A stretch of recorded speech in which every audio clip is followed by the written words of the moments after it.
Hi there. One of my absolute favorite things to do on YouTube is to watch a studio tour or a desk tour, pretty much anything behind the scenes. So you can imagine how excited I am to bring you a tour of my very own Meaningful Money studio.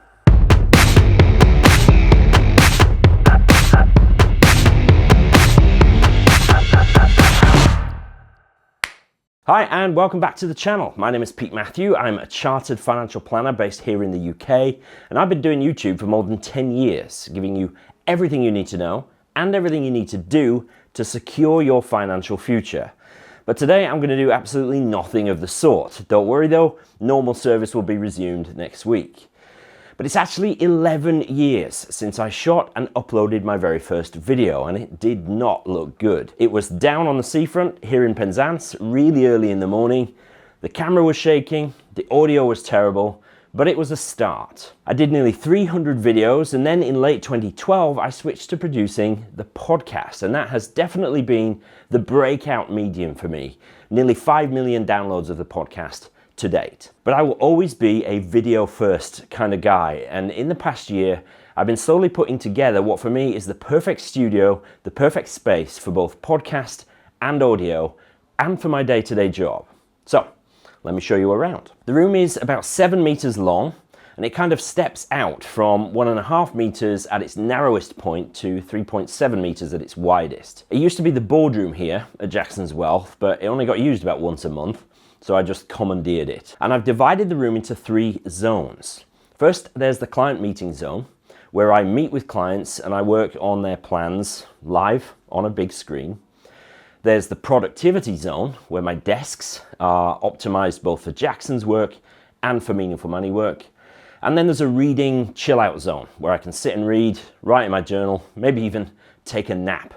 And I've put a ton of thought into each zone. And the whole purpose really is to make my life as easy as possible by removing friction, enabling me to get more done. So let me show you each zone of the studio here. But before I do, if you enjoy the video or any of the more financially useful stuff on the channel, please remember to hit the like button. Most people don't do it, but it really, really helps. So please just do it now. It's right underneath the video somewhere here. And if you want more of this stuff, subscribe as well. Although I promise it is usually more about personal finance and stuff. So I'm standing now in the client meeting zone. When I meet with clients, I want them to feel relaxed. I want to create a collaborative environment. The absolute last thing I want is for them to be sitting on the other side of a desk from me. So I bought these 2 armchairs from IKEA. They're cheap, but they're comfortable and they look pretty stylish. And the table in between them is also from IKEA. You might notice just at the background there is 2 microphones on flexible arms. They're tucked away at the back. But that's so me and my new co-host, Roger Weeks, can sit here as we record the Meaningful Money podcast. Now, opposite the chairs is a Samsung The Frame 55-inch TV. And I love this thing because it looks like art when it's not in use. It's also got built-in Apple AirPlay, so I can send the screen from my iPad or a Mac Mini to the TV. And it just works flawlessly, saves having wires trailing all over the place. So I will pull up a chair so that I'm side on to the clients, and it feels like we're working on things together. Now, the units here that complete the sort of living room type look, they're from IKEA again. They're called Galant and they are lockable. And there's really deep drawers here, as well as some shallower ones just by the camera there. But the deep drawers can be set up as filing cabinets, or they can just be used for storage. And finally, this bookshelf behind me was custom fitted to a weird little alcove space there by a local handyman. There's not tons of room for loads of books, but I had a big clear out recently, so I have a lot fewer books than I did. And pretty much that's the client zone. Right, next let's look at my favorite area of the studio, my reading zone. The centerpiece is yet another chair from IKEA and another side table, the same as the one over there. There's a reading light that I got from Amazon, plus a selection of my favorite wisdom literature that I can dip in and out of. On the table here is the Lego James Bond Aston Martin DB5, possibly the most beautiful car of all time. My morning routine is to grab a coffee and sit here for anything up to half an hour before starting work. I might listen to the Headspace app.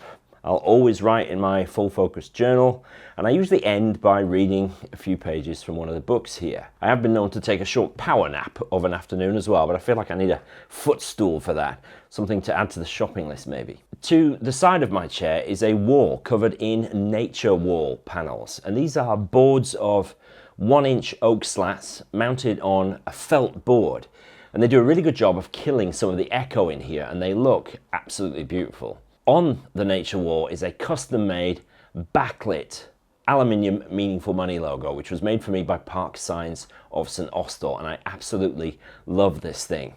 It's powered via a Philips Hue smart plug, so I can control it with all the rest of my Hue lights, and I just adore it.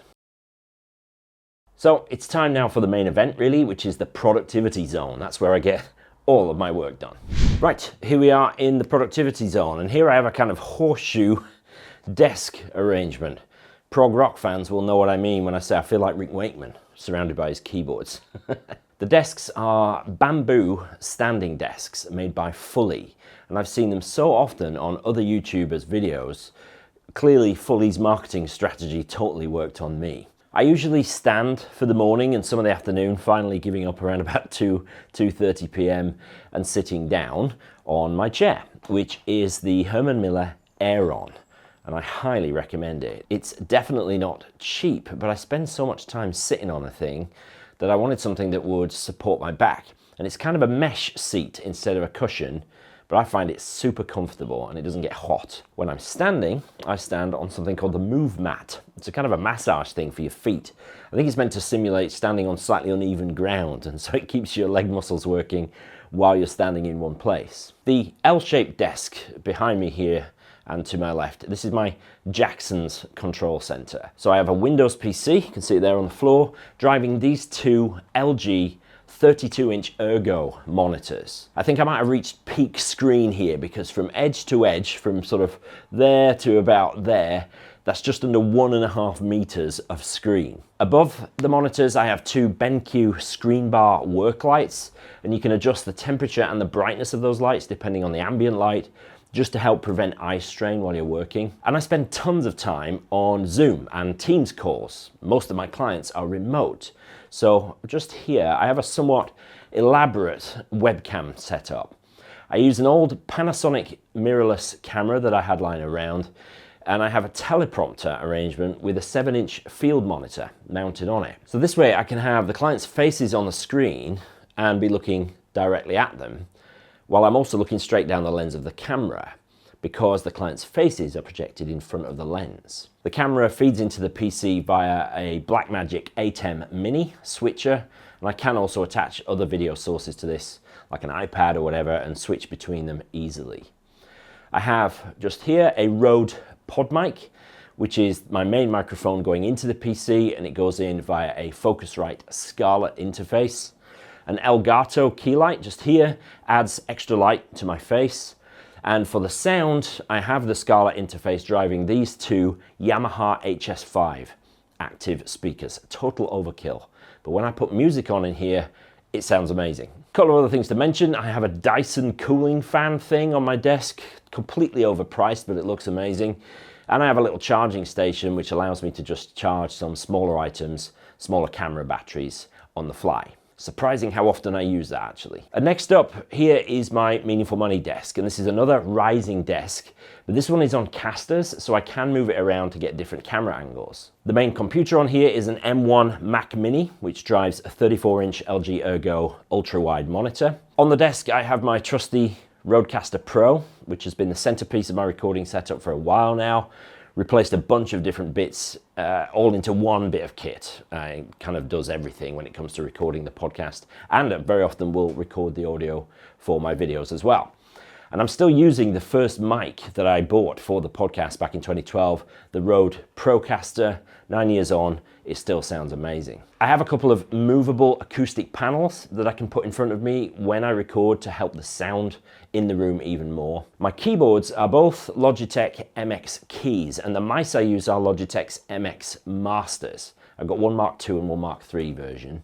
But these are the best keyboards and mice I've ever used, and I've tried a bunch of different ones over the years. So, you know, we spend a lot of time at our computers. If you're going to type a lot, for goodness sake, spend money on a decent keyboard and mouse. For the Mac, I also use an Apple Magic trackpad, occasionally even a Loupedeck CT, which is a kind of customizable control surface for different apps. Use that particularly for editing video and audio. Now, what about camera and recording equipment? Well, the whole room is a recording studio, of course.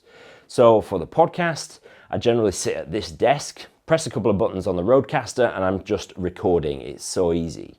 But for video, there's a lot more to think about. And lighting is a massive part of that. So I have blackout blinds on the windows so that I can control the lighting if I need to. I'm not doing that today, but natural light is great and everything, but it changes constantly. So more often than not, I will close the blinds when I'm shooting video. I have 3 main lights that I use for shooting video. They're all from Aperture. The first is the Nova 300C, which is an absolute beast. When it's on maximum brightness, it's like looking at the sun. It also has full LCD color range, so if I want to get fancy, I can have blues and reds and greens and stuff. I also have a Lightstorm 120D key light and a Tri-8C fill light. And all of these are mounted to an elaborate system of Pixapro Varipoles, which are braced against the walls, the floors, and the ceiling to create a kind of cage around me. And it means I can move my lights and my microphones around, hanging them off the cage, keeps them out of shot, and it helps me really easily get the perfect video shot because I can swivel the lights and move them around as I need them with very little effort. I also have some little rechargeable lights that I can place around the shot in the background just to make it look a bit more interesting. And all the lights can be controlled either by remote control or from an iPhone app. And then finally, my cameras. So my main shooter is a Sony a7S III, which is just an astonishingly capable camera. I dreamed of having a camera like this for many, many years. And now I've got one and I absolutely love it. And I've got a couple of Sony GM lenses to get different shots. Usually I'm on a 24-70 f2.8. My second camera is a Sony a7C, which I use for alternative angles. It's a cracking little camera for taking out to take photographs as well. And I have a Sony ZV-1 camera for vlogging, but I admit I hardly ever use that, despite me carrying it with me pretty much everywhere. And so there you have it, the Meaningful Money Studio. I should say that it's taken me more than 10 years to build up this equipment list and to learn how to use it all. And some might say that it's overkill, but I have always wanted everything I do to be the absolute best that it can be, and for that, you've got to have the tools. But folks, it's your support that makes all this possible, so thank you, thank you, thank you for watching, for listening, for joining Meaningful Academy. Head over to meaningfulacademy.com to find out more about that. You've been supporting me for more than 10 years, which means I get to play with toys like this, but always with the purpose of bringing you better, higher quality, more accessible content. So, if you haven't already, please do hit the like button, subscribe to the channel. Thank you so much for watching, and I'll see you in the next video when we'll get back to talking about money and stuff. See you next time.